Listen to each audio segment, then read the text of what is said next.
దేవదాసయ్య గారికి దేవుడు బయలుపరిచిన Bible machine 77వ మహోత్సవాలకు మరలను తోడుకొని వచ్చిన దేవునికి కృతజ్ఞతాస్తుతులు స్తోత్రాలు చెల్లిస్తూ ఈ మహోత్సవాల అధినాయకులు దేవుని కౌగిలిలో దాచబడి దేవుని బలము చేత సంధింపబడి అపారమైన ఏర్పాట్లు సువిశాలమైన ఏర్పాట్లు బైబిల్ మిషన్ అధికారుల ద్వారా దేవుడు సాగింపచే చూచేవారి హృదయాలు పరవశించినట్లు భూలోక పరలోక ఆనందించినట్లు విశాలమైనటువంటి ఏర్పాట్లు గావించిన దేవునికి స్తుతులిస్తూ దీని అధినాయకులు బైబిల్ మిషన్ మహాసభల మహోత్సవ చైర్మన్ గారు రెవరెండ్ డాక్టర్ సత్యానందమయ్య గారికి నా కృతజ్ఞతా వందనాలు తెలియజేస్తున్నాను. అహర్నిశలు మిషన్ కొరకు వారి బలానికి మించిన ఆత్మలు వారి శక్తికి మించిన కార్యములు కొనసాగిస్తున్న యువ నాయకులు మహోత్సవాల కన్వీనర్ రెవరెండ్ డాక్టర్ సామ్యూల్ కిరణయ్య గారికి నా హృదయపూర్వక వందనాలు తెలియజేస్తున్నాను. మహోత్సవాల సెక్రటరీ గారు రెవరెండ్ డాక్టర్ పిఎం శాంతిరాజయ్య గారికి నా హృదయపూర్వక వందనాలు. మనందరినీ ఆత్మీయముగా మేల్కొల్పుతూ ప్రోత్సహిస్తూ జీవపరుస్తూ ఉన్న ఆత్మీయతరు డాక్టర్ ప్రమీల సెల్వరాజమ్మ గారు వారి బృందానికి నా హృదయపూర్వక వందనాలు మరణాతలు తెలియజేస్తున్నాను. అలాగే దేవుడు మనకు అనుగ్రహించిన గవర్నింగ్ బాడీ సభ్యులు, రెవరెండ్స్, పాస్టర్స్, అలాగే స్త్రీల కమిటీ, మిషన్లోని అన్ని కమిటీల వారు వారి వారి బాధ్యతలు నిర్వర్తిస్తున్నందులకు మరి జాయింట్ సెక్రటరీని వారిని అభినందిస్తూ నా పై అధికారులు నన్ను ప్రేమించి నాకు ఇచ్చిన ఈ శుభ తరుణాన్ని బట్టి సారి అధికారులకు నా కృతజ్ఞతలు తెలియజేస్తూ చిన్న వాక్యమును మీ మధ్య ఉంచాలని నాను. ప్రకటన గ్రంథము 4వ అధ్యాయము 6-7 వచనాలు నేను చదివాను. మరియు ఆ సింహాసనము ఎదుట స్ఫటికమును పోలిన గాజు వంటి సముద్రం ఉన్నట్టు ఆ సింహాసనమునకు మధ్యను సింహాసనము చుట్టూను ముందు వెనుక కన్నులతో నిండిన 4 జీవులుండెను. మొదటి జీవి సింహం వంటిది, రెండవ జీవి దొంటిది, మూడవ జీవి మనుషుని ముఖం వంటి ముఖము గలది, 4వ జీవి ఎగురుచున్న పక్షిరాజు వంటిది. ఈ 4 జీవులలో ప్రతి జీవికి 6 రెక్కలుండెను. అవి చుట్టూను రెక్కల లోపటను కన్నులతో నిండి ఉన్నవి. భూత వర్తమాన భవిష్యత్ కాలములలో ఉండు సర్వాధికారియు దేవుడునగు ప్రభు పరిశుద్ధుడు పరిశుద్ధుడు పరిశుద్ధుడు అని మానక రాత్రింబగళ్ళు చెప్పుచుండును. ప్రార్థన. ముఖ్యమై మా మధ్య సంచరించుచున్న మా క్రీస్తు ప్రభువా మీకు వందనములు. గత దినాలు మా మధ్య మీరు నిలిచి మాట్లాడారు. ఈ ఉదయం మాతో మాట్లాడినందుకు వందనములు. మరొక మారు నీ చిత్తమును మాకు అందింపచేసి బైబిల్ మిషన్ యొక్క ఘనతను, ఖ్యాతిని, కీర్తిని సభవారికి అందించుటకును, వారు దానిని అవలంబించి కొనసాగించుటకు మీ ఆత్మ సహా మాకు అనుగ్రహింపచేయమని వాక్యమై మా మధ్య నిలిచి మాతో మాట్లాడుతున్న యేసుస్వామి నామమున బ్రతిమలాడి వేడుకొనుచున్నాము పరమ తండ్రి. ఆమేన్. దేవుడు బయలుపరిచిన బైబిల్ మిషను మహోత్సవాల దీవెన బయలుపరిచిన దేవుడు మీకెల్లరకు తోడుగా అనుగ్రహించునుగాక. ఆమేన్.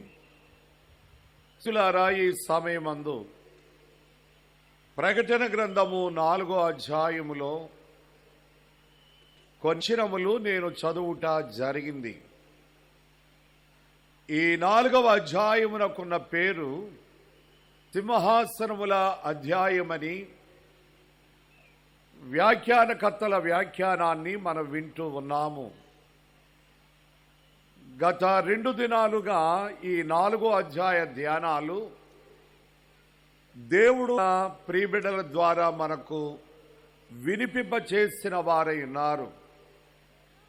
అందును బట్టి దేవుని స్తుతులు చెల్లిస్తున్నాను. నా ప్రధాన అంశము గాజు సముద్రమును లేక గాజు సముద్రమును పోలిన సముద్రమును గూర్చి మాట్లాడాలని ఉద్దేశిస్తూ ఉన్నాను.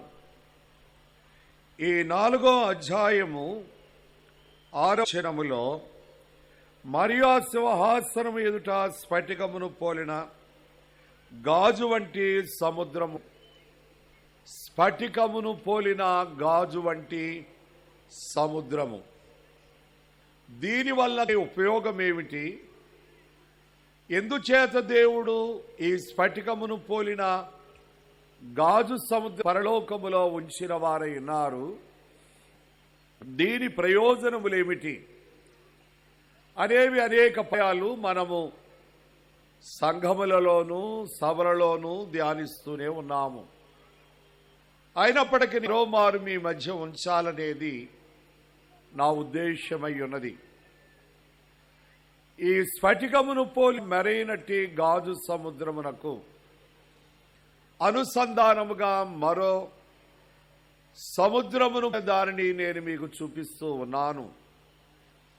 నిర్గమాకాండము 24వ అధ్యాయము 10వ వచనములో దేవుడైన యెహోవా ఇశ్రాయేలు పెద్దలలో 70 మందిని పర్వత శిఖరానికి రమ్మని పిలిచిన వారై ఉన్నారు. ఇశ్రాయేలు పెద్దలు 70 మంది ఇశ్రాయేలీల దేవుని ఎద్దకు ఎక్కిపోయిరి. ఆయన పాదముల క్రింద నిగనిగలాడు నీలమయమైన వస్తువు వంటిది, ఆకాశ మండలపు తేజం వంటిది ఉండెను అని ఆ 70 మంది చూచిన వారై ఇక్కడ తెలియచేయబడుతూ ఉంది. 70 మంది దేవుని ఎద్దకు ఎక్కి వెళ్లారు. వారు చూచిన దానిని ప్రధానముగా వక్కాణిస్తూ ఉన్నారు. ఆయన పాదముల కింద నిగనిగలాడు నీలమయమైన వస్తువు వంటి, ఆకాశ మండలపు తేజం వంటిది అని దేనిని గూర్చి చెప్పబడిందో ఆ వాక్యము, అలాగే 4వ అధ్యాయములో 6వ వచనములున్న వాక్యము ఒకే కోవకు చెందినవిగా నేను తెలియజేస్తూ ఉన్నాను. 3వ వాక్యము 1 కొరింథీ పత్రిక 13వ అధ్యాయము 12వ వచనములో ఇప్పుడు అద్దములో సూచనగా చూచుచున్నాము, ఇప్పుడు అద్దములో సూచనగా చూచినట్టు మనము చూచుచున్నాము, ఇప్పుడు కొంత మట్టుకే మనము ఎరిగిన వారమై ఉన్నాము, రేపైతే సంపూర్ణముగాను పరిపూర్ణముగాను ముఖాముఖిగా మనము చూడగలమని పరిశుద్ధుడైన పౌలు తెలియజేస్తూ ఉన్నారు. దేవుడు దేవదారికి బైబిల్ మిషన్ బయలుపరిచినప్పుడు లోతర్ మిషన్ లో దేవదాసయ్య గారి యొక్క అభిమానులు అడిగారట, బైబిల్ మిషన్ యొక్క ప్రత్యేకత ఏమిటి? దైవజనుడు సింపుల్ గా ఒక మాట చెప్పారు, లోథరన్ మిషన్ ప్లస్ అన్నారట. అంటే లోథరన్ మిషన్ సిద్ధాంతాలకు సన్నిధిని జోడిస్తే అదే బైబిల్ మిషన్ అనేది ఆ మాట యొక్క ఉద్దేశం. అంటే వారు అనేక సంవత్సరం జీవించి ఉన్న లూథరన్ మిషన్ లో సన్నిధి అనుభవం లేకపోవుట, కానీ మిషన్లో లేదు. కానీ మిషన్లో సభ్యత్వము కలిగి మిషను బాగోగుల కొరకు అహర్నిశలు ప్రార్థనలు ప్రయత్నాలు చేస్తూ వచ్చిన దైవజనుడి అనుభవమే సన్నిధి. చెప్పాలంటే దైవజనుడే ఒక సన్నిధి అయి ఉన్నారు. ఆది కాస్త బయటికి వచ్చిన తరువాత ఆ మిగిలిన సంస్థల యొక్క వెసులుబాటు ఎరిగిన వారమై ఉన్నాము. కాబట్టి బైబిల్ మిషన్ యొక్క ప్రత్యేకత సన్నిధి. ఈవేళ నేను ఉద్దేశిస్తున్న గాజు సముద్రము కూడా దేవుని సన్నిధికి అనువర్ చేయవచ్చును. ప్రియమైన వారలారా, ఈ గాజు సముద్రము యొక్క ఉపయోగం ఏమిటి అనంటే దీనికి మరో పేరు కూడా ప్రకటన గ్రంథ వ్యాఖ్యానములో దేవదాసు గారు వ్రాసిన వారై ఉన్నారు.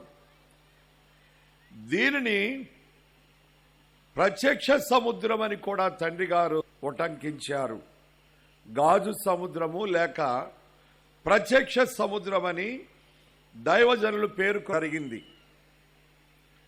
ఇది తండ్రి అయిన దేవుడు, కుమారుడైన దేవుడు, పరిశుద్ధ తండ్రి ఏమి చెప్పుచున్నారో, ఏమి ఆలోచించుచున్నారో, ఏది జరిగించారో, ఏది జరిగించనై ఉన్నారో గతకాల ప్రణాళిక, భవిష్యత్కాల ప్రణాళిక, భావికాల ప్రణాళికలు దేవుని యొక్క అంతరంగములో ఉన్నవన్నీ ఈ సముద్రములో మనము చూడగలము లేక కనుగొనగలము అనడానికే ఈ సముద్రము ఏర్పాటు చేయబడినది అన్నారు. గాజు సముద్రము దేవుని సింహాసనానికి ఎదురుగా ఉన్నట్లు వాక్యములో కనబడుతూ ఉంది. స్ఫటికమును పోలిన మెరయుచున్న గాజు సముద్రం ఉన్నట్టుండెను. ఈ సముద్రము ఉపయోగాన్ని చెప్పాను. దేవుని యొక్క అంతరంగములో ఉన్నవి. స్నేహితులారా, మరి దేవుని సింహాసనానికి దిగువలో ఉన్నటువంటి పరిశుద్ధులు కానివ్వండి, భక్తులు కానివ్వండి, నీతిమంతులు కానివ్వండి, దేవదూతలు కానివ్వండి, దేవుని ముఖాముఖిగా చూడలేక దేవుని యొక్క ప్రతిరూపమును గాజు సముద్రములో చూచినట్లుగా మనము వ్యాఖ్యానిస్తూ ఉన్నాము. అద్దములో మన రూపాన్ని మనం ఎలాగూ చూసుకొనగలమో అలాగే దేవుని యొక్క రూపమును, దేవుని యొక్క అంతరంగమును, దేవుని యొక్క ప్రణాళికను, దేవుని యొక్క సంకల్పమును ఆయన ఉద్దేశించిన వీటో ఈ గాజు సముద్రము ద్వారా మనము గ్రహించగలము. అనగా పరలోక పరిశుద్ధులతో పాటు ఎవరైతే ధ్యానపరులై ఉంటారో, దైవజనుడి వలె ధ్యానమాచరించు వారై ఉంటారో వారు ఆ గాజు సముద్రము అనే సన్నిధిలో దేవుని యొక్క అంతరంగమును గ్రహించగలరు. తర్వాత పైన ఉన్న పరలోకములో ఏమి జరుగుచున్నదో తెలుసుకోవడానికే ఈ సముద్రము ఏర్పాటు చేయబడినది. తర్వాత ప్రకటన గ్రంథములో తండ్రి గారు వ్రాసిన ప్రసంగము డాక్టర్ సెల్వరాజయ్య గారి ద్వారా చేయబడినటువంటి ప్రసంగములో ఒక మాట వాడుట జరిగింది. పెళ్లి కుమార్తెతో పాటు పెళ్లి కుమార్తె కంటే మహిమ గలవారు అన్నారు. పెళ్లి కుమార్తె కంటే మహిమ గలవారు కూడా గాజు సముద్రమునకు ఏవల ఉంచబడి ఉన్నారు. పెళ్లి కుమార్తె గాజు సముద్రానికి కేవలం ఉంచబడింది. అంతకంటే మహిమ గలవారు ఏవల ఉంచబడ్డారు. ఎందుకు వారు ఉంచబడ్డారంటే పరలోక రాజ్య మహిమలు వారు గ్రహించాలి. తండ్రి అయిన దేవుని మహిమ వేరు, కుమారుడైన క్రీస్తు వారి యొక్క మహిమ వేరు, ఆత్మదేవుని మహిమ వేరు. ఈ మహిమలు అనేవి చాలా వింతగా ఉంటాయి, అబ్బురమేవిగా ఉంటాయి, ఆశ్చర్యాన్ని కలిగించేవిగా ఉంటాయి. అబ్బో అని చూడముచ్చటగా పరలోక రాజ్య మహిమలు ఈ గాజు సముద్రములో కనబడుట పెళ్లి కుమార్తె చూస్తుంది. అంతకంటే మహిమ గలవారు చూస్తారు, దేవదూతలు చూస్తారు, భక్తులైన వారు దేవుని మహిమ పరుచువారై ఉన్నారన్నారు. కోట్లాది సంవత్సరాల పడి దేవుని దూతలైన వారు, భక్తులైన వారు గాజు సముద్రములో దేవుని దేవుని ప్రణాళికను కోట్లాది సంవత్సరాలుగా చూస్తున్నారు. దేవుని స్తుతిస్తున్నారు, దేవుని మహిమపరుస్తున్నారు. అయినప్పటికీ దేవుని క్రియ ఎప్పటికప్పుడే నూతనమైనది. దేవుని ప్రణాళిక ప్రతి దినము ప్రతి నిమిషము నూతనమైనదే గనుక కోట్లాది సంవత్సరాల నుండి దూతలైన వారు దేవుని క్రియలు ఎరిగిన వారైనప్పటికీ ప్రతినిత్యము నూతనమే నూతనమే నూతనమే. అట్టి నూతనత్వాన్ని చూడడానికి ఈ యొక్క గాజు సముద్రము ఏర్పాటు చేయబడింది అన్నారు. తండ్రి మహిమతోనూ కుమారుడి మహిమతోనూ పరిశుద్ధాత్మని మహిమతో ఈ గాజు సముద్రము నిండి ఉన్నది. అన్ని రకాల మహిమలు ఆ గాజు సముద్రములోనే కనబడుతూ చూచేవారికి దేవుని తనమును దేవుని మహిమను కీర్తించకుండా ఉండలేరట. అంటే ఈ గాజు సముద్రం దేవుని ఘనతను చాటి చెబుతూ ఉందన్నమాట. దేవుని యొక్క మహిమను, దేవుని ప్రభావం, దేవుని ఘనతను, దేవుని గొప్పతనాన్ని మనకు చూపించేది అనగా ధ్యానపరులకు చూపించే సాధనమే స్ఫటికమును పోలిన గాజు సముద్రము. అది నలుగురు పెద్దలు దేవుని ఎదుకు ఎక్కి వెళ్ళిన తర్వాత ఆయన పాదాల క్రింద నిగాడు నేలమయమైన వస్తువు వంటిది, ఆకాశ మండలపు తేజం వంటిది ఉన్నది. వాక్య భాగములో కూడా ఈ సింహాసనమునకు ఎదురుగా గాజు సముద్రం ఉన్నట్టుండేను. ఆ సింహాసనమునకు లోపట వెలుపట 4 జీవులు నిండి ఉన్నట్లుగా వాక్యం రాయబడినది. ఈ 4 జీవుల రూపములు సింహం వంటిది, రెండవది దూడ వంటిది, మూడవది మనుష్యుని రూపము, 4వది పక్షిరాజు యొక్క రూపము. వ్యాఖ్యానకర్తలు కానీ బైబిల్ క్లాసెస్లో కానీ మా అధికారులైన వారు పెద్దలైన వారు మాకు చెప్పింది, సింహం వంటి రూపము మత్తయి సువార్తకు అనువర్తింప చేస్తూ వచ్చారు. దూడ వంటి రూపము మార్కు సువార్తకు అనువర్తింప చేసిన వారై ఉన్నారు. మనుష్యుని రూపము లూకా సువార్తకు అనువర్తింప చేసిన వారై ఉన్నారు.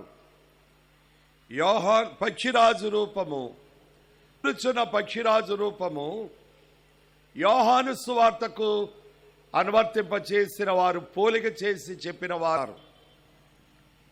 ఈ 4 జీవులను గూర్చి తండ్రి గారు వ్రాస్తూ, వీరు కూడా దేవుని దూతలే, వీరు కూడా దేవుని దూతలే. దర్శన గ్రంథాన్ని చూస్తున్న దర్శన ప్రియుడైన యోహానుకు వివిధ రూపాల్లో వీరు కనబడుతూ ఉన్నారు. వీరు కూడా 4 దేవుని దూతల వంటి వారే అన్నారు. స్నేహితులారా, ఈ దూతల క్రియా కార్యానికి వెళ్లే ముందు ఓ మారు ప్రకటన యెషయా గ్రంథము 6వ అధ్యాయము ప్రారంభ వచనాల్లో ఉన్న ఆపులు, అలాగునే ఆదికాండము 3వ అధ్యాయము 24వ వచనములో కనబడుతున్న కెరూబులను గూర్చి కూడా ఒకసారి ఎందుకు వారిని గూర్చి కూడా నేను తెలియజేస్తుంటే, వీరు కూడా మహాదూతలై ఉన్నారు. కెరాపులు, సెరాపులు, వారి కార్యాలు దేవుని మహిమపరిచేవి గాను, మానవ రక్షణార్థమై చేసేవి గాను కనబడుతూ ఉన్నవి. ఆదికాండము 3వ అధ్యాయం 24వ వచనమున కెరూబులు, వారి పనులేమిటంటే పరలోక ప్రభుత్వములు న్యాయపక్షముగా వాదించువారు. పరలోక ప్రభుత్వములో న్యాయపక్షముగా వాదివారు. రెండవది, మానవులను గూర్చి ఎల్లప్పుడూ దేవునికి విజ్ఞాపన చేసేవారై ఉన్నారు కెరూబులు అనబడిన దూతలు. మూడవది, ఏ సమయములలో మనము ఏ పనులు చేస్తున్నామో, ఏ తలంపులు కలిగి ఉన్నామో, ఏ నాలు చేస్తున్నామో, ఏమి చేసి ఉన్నామో, ఏమి చేయాలనుకుంటున్నామో నిత్యము దేవునికి వారు వివరించారు లేక తెలియచేసేవారు. అనగా మానవుని యొక్క క్రియ, కార్యము, తలంపు, ఆలోచన ప్రవడి అతని పరిశుద్ధత, అతని అపరిశుద్ధత కూడా దేవునికి తెలియజేసే కెరూబులు. నాలుగవది, దేవుని పరిశుద్ధతను ఎవరైతే ఎదురుస్తారో, దేవుని కార్యములను ఎవరైతే ఎదిరిస్తారో, దేవుని క్రియ ఎవరైతే ఎదిరిస్తారో, లేక దేవుని దాసులను ఎవరైతే ఎదిరిస్తారో వారిని ఈ కెరూబులైన వారు సహించలేరట. దేవుని పనిని ఎదిరించే, దేవుని క్రియలు ఎదిరించేవారు, దేవుని పనులు ఎదిరించేవారు, దేవుని పక్షంగా పనిచేసేది, దేవుని కార్యములు చేసేవారిని ఎవరైతే ఎదిరిస్తారో వారిని కెరూబులైన వారు సహించలేరు అన్నారు. అలాగే ఐదవది, దేవుని ఎదిరించని న్యాయమైన, దేవుని ఎదిరించే వారికి న్యాయమైన శిక్ష వచ్చినట్లు దేవునికి వీరు విజ్ఞాపన చేస్తారట. ప్రభా, వీరు నీ కార్యమును ఫలాని రీతిగా వ్యతిరేకిస్తున్నారు, ఫలాని కార్యమును ఫలాని రీతిగా వ్యతిరేకిస్తున్నారు గనుక యథార్థమైన శిక్ష వారి మీదకి పంపించుము అని కెరూబులైన వారు దేవునికి విజ్ఞాపన చేసేవారు. చివరగా తండ్రి గారు అన్నారు, తెలిసి తెలిసి పాపము చేయుట, ఇది దేవదాసయ్య గారి మాట, తెలిసి తెలిసి పాపము చేయుట అగ్నిలో చెయ్యి పెట్టుటే, తెలిసి తెలిసి పాపము చేయుట మండుచున్న అగ్నిలో చెయ్యి ఉంచుటే అన్నారు. ఎంత భయంకరమైన మాట! గనుక సభవారులారా, స్నేహితులారా, రాకడ మేఘము కొరకు ఎదురు చూచుచున్న మహోత్సవ ప్రియులారా, తెలిసి ఎరిగియుండి పాపము చేయుట మండుచున్న అగ్నిలో చేయి పెట్టితే ఉంటుందా? జ్ఞానైన సొలొమోను అన్నాడు, వడిలో అగ్ని ఉంచుకున్న ఎడల కాలకుండునా, వడిలో అగ్ని ఉంచుకున్న ఎడల కాలకుండునా అన్నాడు. గనుక తెలిసి అగ్నిలో మనం పెట్టకూడదు, అది మన పతన స్థితికి నడిపించేదయ్యున్నది. ఇక శరాపులని మనం చూసినట్లయితే ఈ శరాపులను సెరఫీలు అని కూడా సంబోధించారు. శరాపులను షరఫీలు అన్నారు. యెషయా గ్రంథం 6వ అధ్యాయం 2వ వచనములో వీరి కనబడుతోంది. ఒకప్పుడు ఒక మానవుడు దేవుని ఎదిరించాడు. దేవుని ఎదిరించి, దూషించి, ద్వేషించి, ఎవరి ప్రార్థన మూలముగాను సహవాస మూలముగాను తన తప్పును తాను తెలుసుకుని పశ్చాత్తాపపడుతున్నాడు. ప్రభువా, అతన్ని రక్షించండి అని దేవుని పెనవేసి ప్రార్థిస్తారట శరాపులైన వారు. తెలియక దేవుని దూషించుట, దైవదాను దూషించుట, దేవుని కార్యములను దూషించుట, దేవుని పనులను దుయ్యబట్టుట, తర్వాత రిలైజ్ అయ్యి పశ్చాత్తాప హృదయముతో వారు దేవుని తట్టు తిరిగినప్పుడు పశ్చాత్తాపపడుతున్న పాపి కొరకు దేవుని యొద్ద విజ్ఞాపన చేసే విజ్ఞాపనకర్తలు తప్పులు మన దగ్గరకు వస్తారట. నీవు భయపడవద్దు, నీవుని సమీపించు, నీవు ఇంకా ప్రార్థించు, ఇంకా ప్రార్థించు, ఇంకా ప్రార్థించని పాపి ప్రేరేపిస్తూ ఉంటారట. ఎంతవరకు పాపిని ప్రేరేపిస్తారు? ప్రభువారి యొక్క కనికరము వరకు, ప్రభువారి యొక్క అనుమతి పొందే వరకు, ప్రభువారి యొక్క నీతిని ధరించుకొని పాపి పక్షముగా ఉండి పాపిని ప్రభు చెంతకు ప్రేరేపించేవారు, నడిపించేవారు ఈ తప్పులైన వారు. భయపడకు, నీ ప్రార్థన దేవుడు వింటాడు. భయపడకు, దేవుడు నిన్ను క్షమాడు. నీవెంతైనా ప్రార్థించు, ఎంతైనా ప్రార్థించని ఇటు కరాపులు శరాపులు ఇటు దేవుని దూతల యొక్క కార్యమును గూర్చి దైవజనులు దేవదాసయ్య గారు రాసినటువంటి పాటల్లో ఆనందకరమైనది మన బ్రతుకెంతో ఆశ్చర్యకరమైనది అనే పాటలో 65వ కీర్తన 10వ చరణం. ఆనందమైనది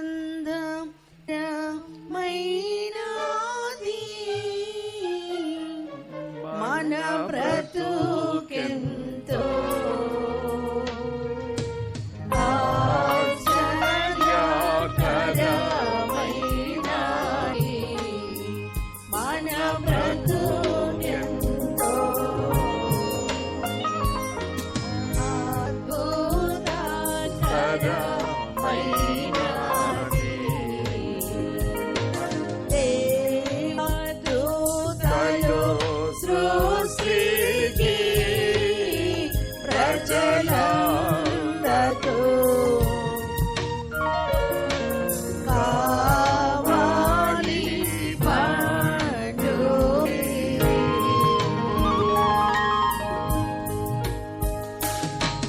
దేవుని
దేవదూతలైన వారు చేసే పనులు కార్యాలు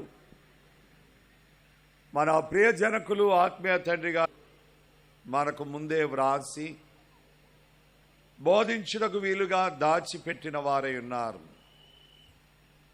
అట్టి దేవదూతల చర్యలు క్రియలు మనము చదువుతూ ఉన్నప్పుడు మనకు కలిగే ఆనంద సంతోషము సమాధానము ఇంతంత కాదు. మన కొరకు వాదించేవారు, మన కొరకు ప్రార్థించేవారు ఉన్నారు, మన కొరకు వేడుకునేవారు ఉన్నారు, మన కొరకు విజ్ఞాపన చేసేవారున్నారు. వ్యాధి కాలములో, బాధకాలములో, శోధన కాలములో మన పక్షముగా నిలిచే దూతలైన వారున్నారు. చివరికి మరణ సమయమున ఘనముగా ఆహ్వానము పలికి మనలను తోడుకొని వెళ్ళి దూతలైన వారు ఉన్నారు అను సంగతులు మనము చదువుతూ ఉన్నప్పుడు, ధ్యానిస్తూ ఉన్నప్పుడు మనకు కలిగే ఆదరణ ఉన్నతమైనది.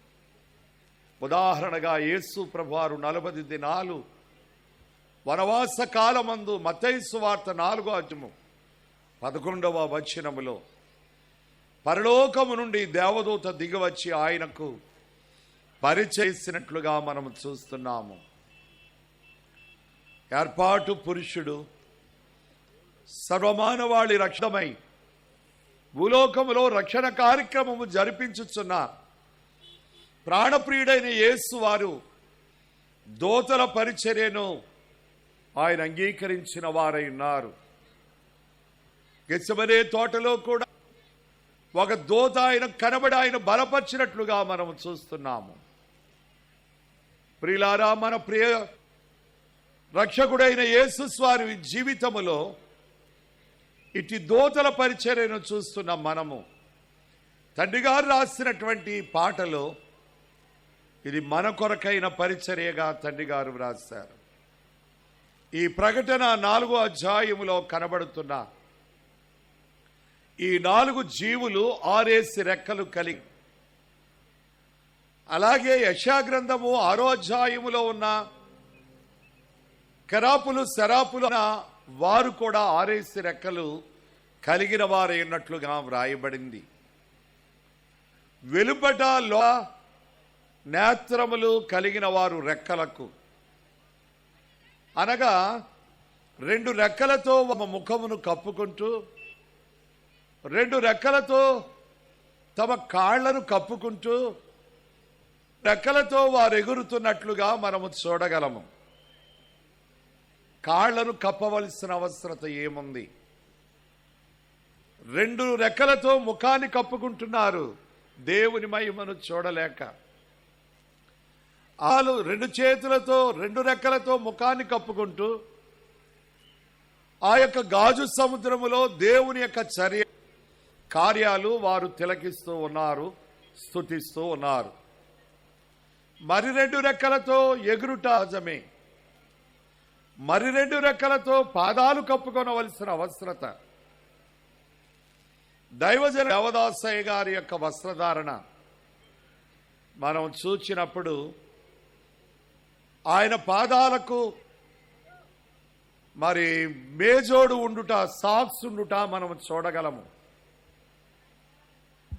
మాకు బైబిల్ క్లాసెస్లో మా పెద్దలైన వారు తెలియచేసిన మాట, నా పాదములు నా ప్రభువుకి నేను ఎలాగూ చూపించాలి అనేవారట దైవజనులు దేవదాసయ్య. నా పాదములు నా ప్రభువుకు నేను ఎలాగూ చూపించాలి. అందుకే ఒక పనివార్ల మీటింగ్లో వైస్ ప్రెసిడెంట్ అయ్య గారు కూడా బైబిల్ మిషన్ అభిషిక్తులైన వారికి, జండ్లబాడి వారికి సలహా ఇచ్చారు, మీ పాదములు దేవునికి చూపించవద్దు, అందుకు తగినటువంటి వస్త్రములు మీరు ధరించండి అని.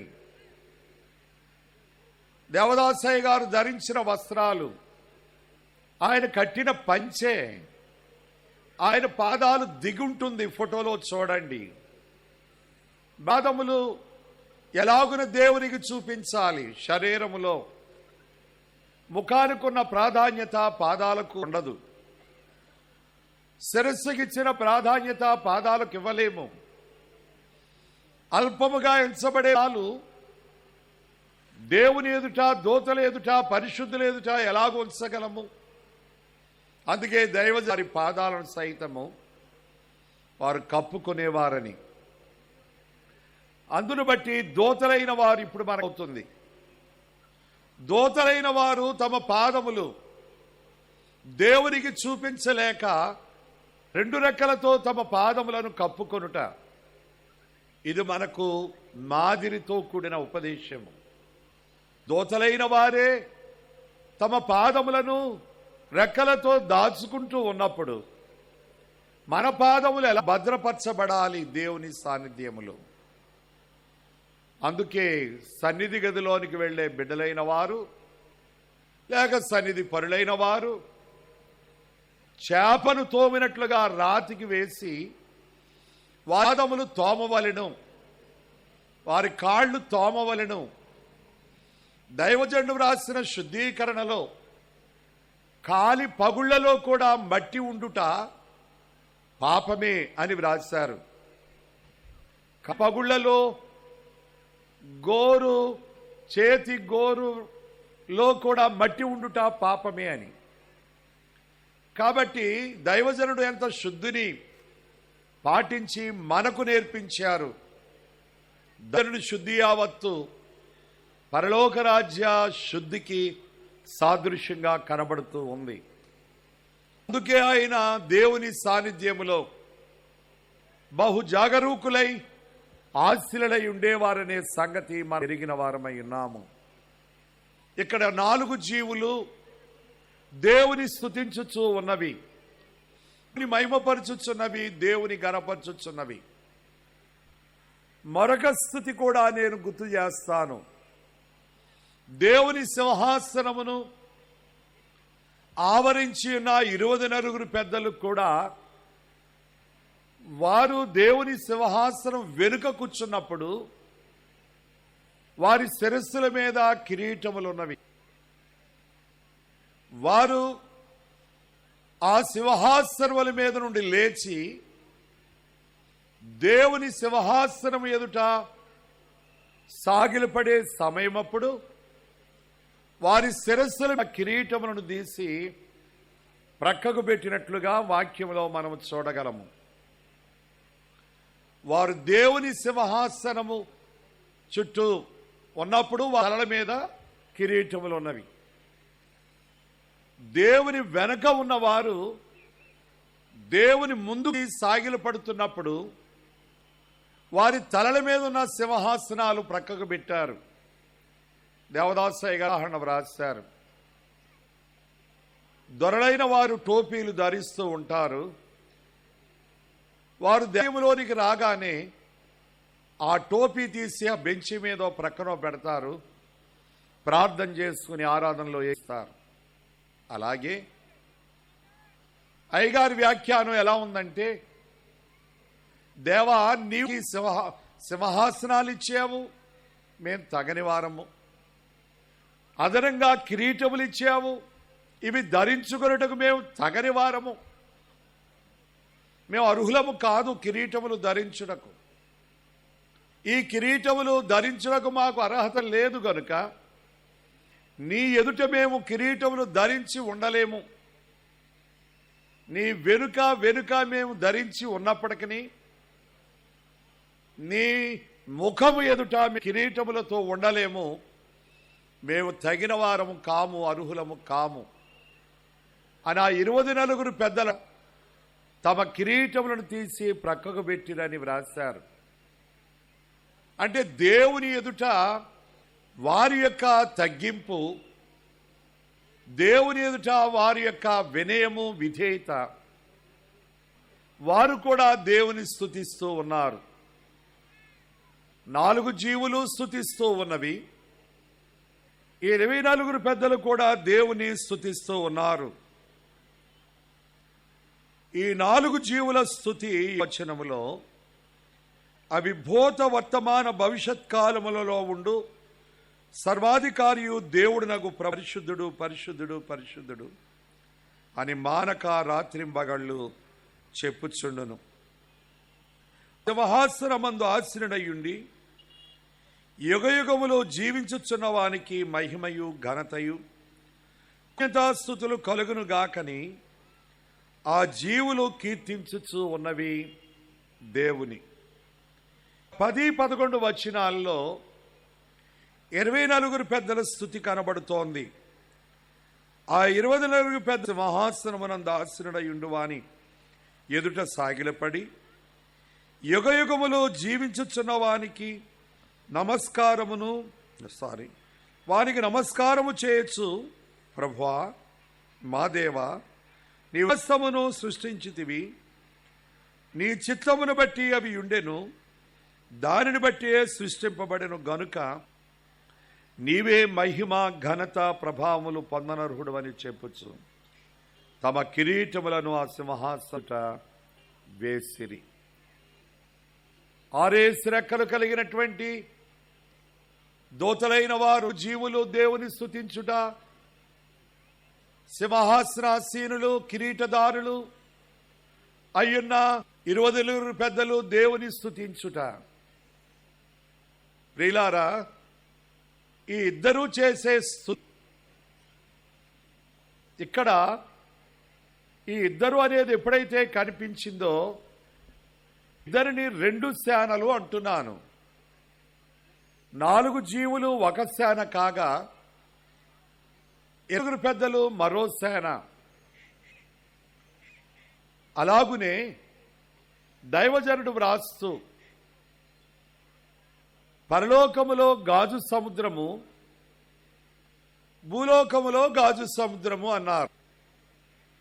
భూలోకములో గాజు సముద్రము ప్రకటన గ్రంథమే, భూలోకములో గాజు సముద్రము ప్రకటన గ్రంథమే అని వ్రాశారు. ఇక పరలోక గాజు సముద్రమును గూర్చి మనము వివరించుకున్నాం. పరలోకపు గాజు సముద్రము, భూలోకపు గాజు సముద్రము. పరలోకపు గాజు సముద్రములో స్ఫటికమును పోలిన ఆ గాజు సముద్రములో పరమదేవుని యొక్క అంతరంగము కనబడుతోంది. భూలోకపు గాజు సముద్రము అనబడిన ప్రకటన గ్రంథములో దేవుని యొక్క రక్షణ రాకడ ప్రణాళికలు కనబడుతూ ఉన్నవి. గాజు సముద్రపు దర్శనములు పొందగోరు వారు, గాజు సముద్రపు దర్శనములు కోరువారు మొదట భూలోక సముద్రము అనగా భూలోకపు గాజు సముద్రమును పోలిన ప్రకటన గ్రంథమును బాగుగా చదివి అందలి విషయములు ధ్యానించువారై ఉండవలెను. పరలోకములో స్ఫటికమును పోలిన గాజు సముద్రపు అనుభవంలోనికి వెళ్ళాలంటే దేవునికి భూలోకములు అనుగ్రహించిన స్ఫటికమును పోలిన మెరయిచున్నటి గాజు సముద్రమే ప్రకటన గ్రంథము గనుక మొదట ప్రకటన గ్రంథములోని అనుభవాలు సంతరించుకుంటూ మీరు దేవుని మాట వినవలెను. స్పష్టంగా వ్రాశారు. మీరు దేవుని మాట వినవలెను, మాట వినవలెను. ఇక్కడ దేవుని మాట వినేవారై ఉంటే, ఇక్కడ దేవుని చూచేవారై ఉంటే ప్రకటన ధ్యానము ద్వారా అక్కడ మరింత స్పష్టముగా గాజు సముద్రములో మనము చూడగలము. అలాగున దేవుని చూడగలము, దేవునితో మాట్లాడగలము అనే అనుభవాన్ని నేర్పిందే బైబిల్ మిషన్. తత్వశాస్త్రము, వేదాంతాలు, ఇంకా థియాలజీ, దేవుడు కనబడడు, దేవుడు మాట్లాడడు అని చెప్పబడే దినాల్లో దేవుడు కనబడును, దేవుడు మాట్లాడునని దేవదాసయ్య చాలా స్పష్టముగా లోకానికి నొక్కి చెప్పిన ఉన్నారు. కారణము వినగల చెవి, చూడగల కన్ను, ఈ రెండును యెహోవా కలుగజేసిన సామెతల గ్రంథము 20వ అధ్యాయము 12వ వచనములో మనం చూస్తూ ఉన్నాము. చెవిని దేవుడిచ్చారు, చూడగల కన్నును దేవుడిచ్చారు. గనుక దేవుని స్వరాన్ని, దేవుని రూపాన్ని చూడగలమంటూ దేవా కనబడుమన్నా దేవదర్శనమగుతుంది. నువ్వు అడిగిన ప్రశ్నలకు దేవుడు సమాధానం చెప్పగలడు. దేవా మాట్లాడుమన్నా దేవుని స్వరము నీకు వినబడుతుంది. దైవజనుడు స్పష్టముగా తెలియజేశారు. తెలియజేయడమే కాదు, అదంతా మన అనుభవంలో, ధ్యానం యొక్క అనుభవంలో నింపివేశారు. దేవుని రూపమును చూచుట, దేవుని స్వరమును వినుట. పరిశుద్ధుడైన పౌలు అంటాడు, 1 కొరింథీ పత్రిక 15వ అధ్యాయము 5వ వచనములో, అకాలమందు అందరికంటే వెనుక పుట్టినట్టున్న నాకును ఆయన కనబడి 8వ వచనంలో తెలియజేస్తూ ఉన్నాడు. యేసు ప్రభువారు మృతుడై లేచిన తర్వాత 1 కొరింథీ పత్రిక 15:5లో ఆయన మొదట కేఫాకు కనబడ్డాడు, ముగ్గురికి కనబడ్డాడు, 5గురికి కనబడ్డాడు, 12గురికి కనబడ్డాడు, 5,000 మందికి ఒకే కనబడ్డాడు. అందరికంటే అకాలమందు పుట్టినట్టున్న నాకును ఆయన కనబడ్డారు. గనుక ఆయన అందరికీ కనబడేవారు, అందరితో మాట్లాడేవారు. కారణము, భూలోకములో సిగమును పోలిన గాజు సముద్రం అనబడిన సన్నిధి దించబడింది, సన్నిధి స్థాపించబడింది, సన్నిధి ఏర్పాటు చేయబడింది. అది అసలైన ఛాయ. ఆ ఛాయకు మరో ఛాయ దేవుడు సన్నిధి అనబడినటువంటి గ్రంథాన్ని మనకిచ్చి వేశారు. ఇట్టి ధ్యానము ద్వారా దేవుని చూచుటకును, దేవునితో మాటలను, దేవునితో ముచ్చడించుటకును మోషే గారి యొక్క సహవాసం మనం ఎరుగుదుము. నిర్గమాకాండము 3:11లో ఒక మనుష్యుడు తన స్నేహితునితో మాట్లాడినట్లు యెహోవా మోషేతో ముఖిగా మాట్లాడుచుండెను. యెహోవా తండ్రి, మోషేను మనుష్యుడు, ఇద్దరు మనుష్యుల వలె ఒకరి ముఖాలు ఒకరు చూసుకుంటూ మాట్లాడుతూ వచ్చినట్లుగా మనము వాక్యము చదవగలము. ద్వితీయోపదేశకాండము 5వ అధ్యాయము 24వ వచనములు, నరులతో దేవుడు మాట్లాడినను నరుడు బ్రతకవచ్చును. మోషే గారు రాశారు, దేవుడు నరులతో మాట్లాడినను నరుడు బ్రతకవచ్చునని నేను గ్రహితిని అంటున్నాడు. ద్వితీయోపదేశకాండం 5వ అధ్యాయము 24వ వచనములో ఇట్టి అనుభవాలు నేడును దేవుడు కనబడి మాట్లాడును అనే పత్రిక ద్వారా ఎన్నో దేవుడు దైవజనుని ద్వారా వ్రాయించి, అట్టి అనుభవంలోనికి వెళ్ళాలంటే మరో పాట. మనము హిందూ దేశములో జన్మించాము, భారతీయులమై ఉన్నాము, హిందూ దేశపు పౌరసత్వము వారమై ఉన్నాము. దైవజనుడు దేవదాసయ్య గారు వ్రాస్తూ, మన హిందూ దేశపు అయిన వారు దీర్ఘకాలము ధ్యానములో ఉండిన వారు, వారు దేవుని చూచిన వారు, దేవుని మాట్లాడిన వారు. 64వ కీర్తన 18వ వచనములో, బోధలన్నిటికంటే ఎక్కువైన బోధ నేను మీకు వినిపిస్తాను అంటున్నాడు దైవజనుడు. అమ్మగారు, బోధలన్నిటి కన్నాను ఎక్కువైన బోధ వినిపించునిప్పుడు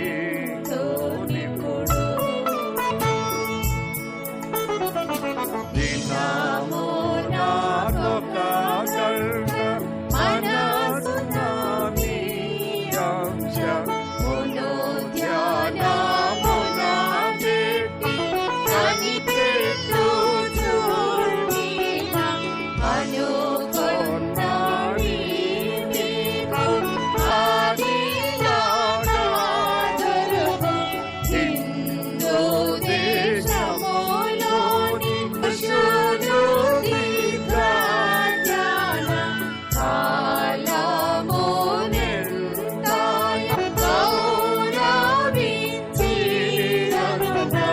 అతిశయోక్తిగా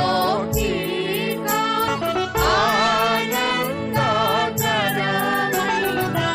వృత్తాంతముగా నిలిచి వివరించు కనవలయు చెప్పవలసినవన్నీ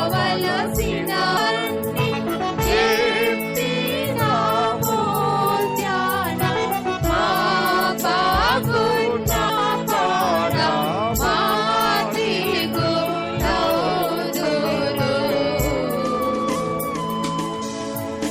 ప్రియమైన వారులారా, దైవజనుడు వ్రాసినటువంటి పాటలు అన్ని బోధల ఉన్నతమైన బోధ, ఉత్తమమైన బోధ, ఏర్పాటు బోధ, ఎన్నిక బోధ నేను చేస్తున్నాను.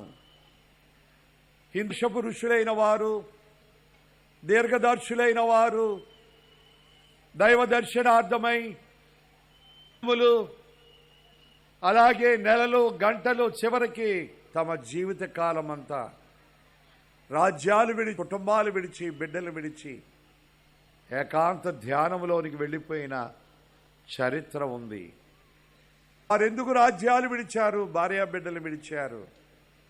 దైవ దర్శనార్థమై దేవుని మహిమతో ఐక్యపడుటకు, దేవుని మహిమతో ఐక్యపరచబడి నిత్యము దేవుని చూస్తూ దేవునితో మాట్లాడే ఘనమైన కొరకు దీర్ఘదర్శులైన వారు వెళ్ళారు.